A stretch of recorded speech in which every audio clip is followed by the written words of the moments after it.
irmãos e queridas irmãs, queridos companheiros de caminhada nessa casa de amor que nos possibilita nos unir os nossos corações para juntos buscarmos os ensinamentos do nosso Mestre. Eu gostaria que todos nós pudéssemos, antes de fazermos a leitura do Evangelho, contemplarmos por um instante o céu.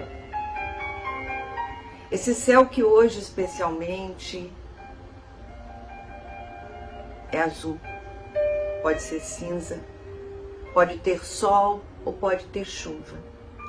Mas é o mesmo céu que me cobre e cobre aqueles que me ferem. Cobre a mim que fui ferida hoje, mas também cobre a mim que feri ontem. E pensando sobre isso, hoje refleti o quanto isso me faz seu irmão, o quanto isso me faz sua irmã. O que nos cobre é o mesmo céu, é o céu de amor e de misericórdia do Pai.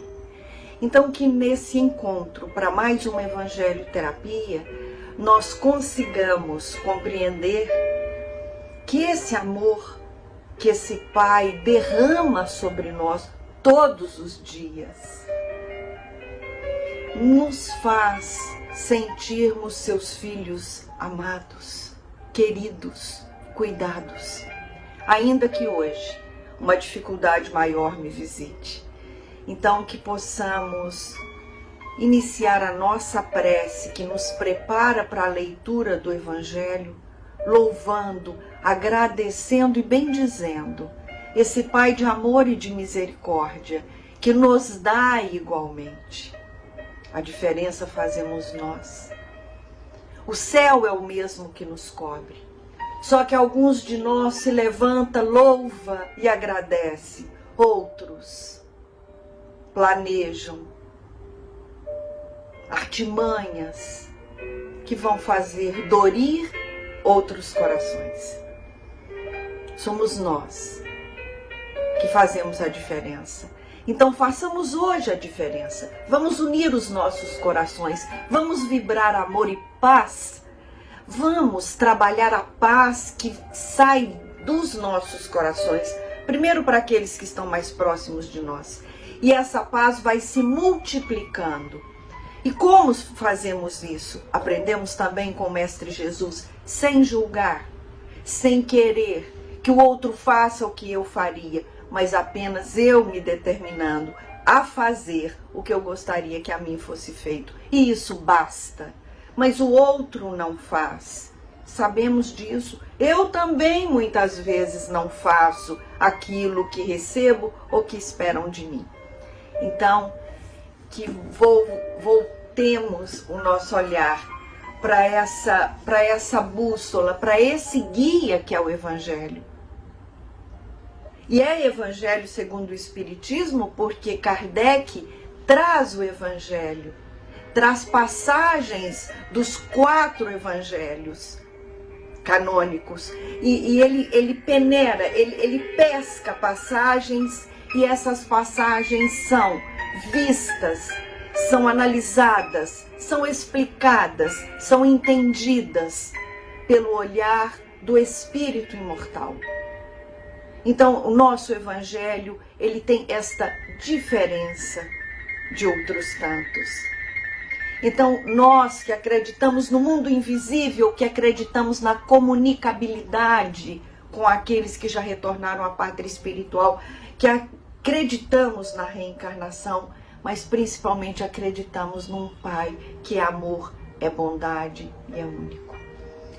E aí, abrindo aqui o Evangelho,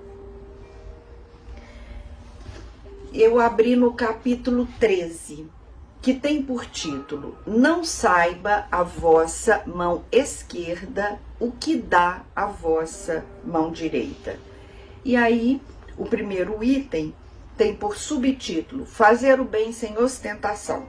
E é uma passagem de Mateus, no capítulo 6, versículo de 1 a 4. Mateus nos diz assim: Tende cuidado em não praticar as boas obras diante dos homens, para serem vistas, pois do contrário, não recebereis recompensa de vosso Pai que está nos céus.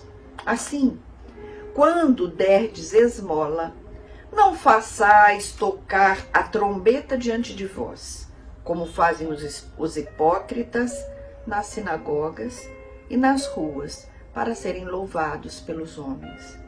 Digo-vos em verdade que eles já receberam sua recompensa.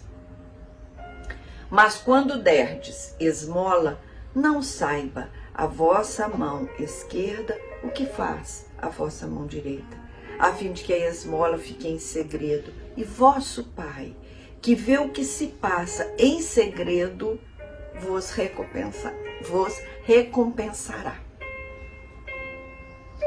Mateus. Então, nesse encontro, eu nos convido a pensarmos em duas coisas. A orientação do nosso mestre, que é Jesus, é que quando dermos algo, não nos preocupamos que saibam que demos, que não alardeemos aquilo que fazemos. Devemos fazer em segredo. Por que será que o mestre recomenda isso? É uma oportunidade de eu trabalhar o meu orgulho e a minha vaidade. Todas as vezes que eu tiver vontade que aqueles que estão próximos de mim, ou mesmo os distantes de mim, saibam aquilo que eu faço, é muito interessante que eu pense, mas por que eu quero tanto que as pessoas saibam que eu faço isso, que eu dou aquilo, que esse trabalho, aquele trabalho, eu coopero, laboro nele? Por quê? Por que quando alguém diz, nós estamos cooperando pouco, os nossos irmãos estão sofrendo tanto, em Petrópolis está tanta dificuldade, e aí eu largamente digo, mas eu ajudei, eu levei, né? Por que eu quero que o outro saiba? Não é essa a definição de caridade que o nosso mestre nos deu. Ele diz, não deixa que seu coração fique aflito. Se o outro julga que você não fez, deixa a ele o direito de te julgar. Mas não queira alardear aquilo que você fez. Ok? Então, todas as vezes que eu quiser contar que eu participo da sopa, que eu participo da campanha do quilo, que eu participo da entrega, todas as vezes que eu tiver vontade de contar isso para alguém, é muito interessante que eu pense, né? Aldeia, o que você quer? O que você está querendo? Alardear os seus feitos? Já perdeu a razão, porque tudo o que eu faço ao outro é para o meu crescimento espiritual, não é para que o outro pense isso ou aquilo de mim. Primeira coisa que eu entendi dessa mensagem. E uma outra coisa é sobre o que sente aquele a quem eu faço algo que eu considero de bom. E aí me ocorreu a ideia da ingratidão. Então eu já tive na minha oportunidade, na minha vida profissional, eu já tive a oportunidade de ouvir muitas vezes pessoas me dizerem que tal criatura da família é ingrato, que tal criatura daquele meio foi ingrato, porque não reconhece o bem que eu fiz. Quantos de nós pais, né, nos sentimos às vezes mergulhados nesse sentimento e consideramos os nossos filhos ingratos, porque eles não reconhecem, me esforcei tanto, dei tanto, fiz tanto, me esforcei tanto, hoje ele não me procura, hoje ele não me isso, hoje ele não me aquilo, o que muitas vezes é um fato. Mas aí eu acho que Mateus vem também nos dar uma ajuda, se isso acontece. Que ajuda que ele pode nos dar nesse momento?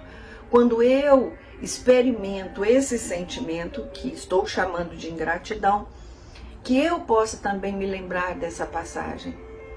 Eu fiz com essa mão, e o meu mestre disse que essa não visse. Então eu dei amor, eu dei tudo que eu tinha de melhor para essa criatura, que pode ser meu filho, pode ser minha filha, pode ser um parente, pode ser um amigo. e eu quero que ele veja que eu fiz isso, eu quero que ele entenda que eu fiz isso, eu quero que ele reconheça que eu fiz isso, e ele não reconhece.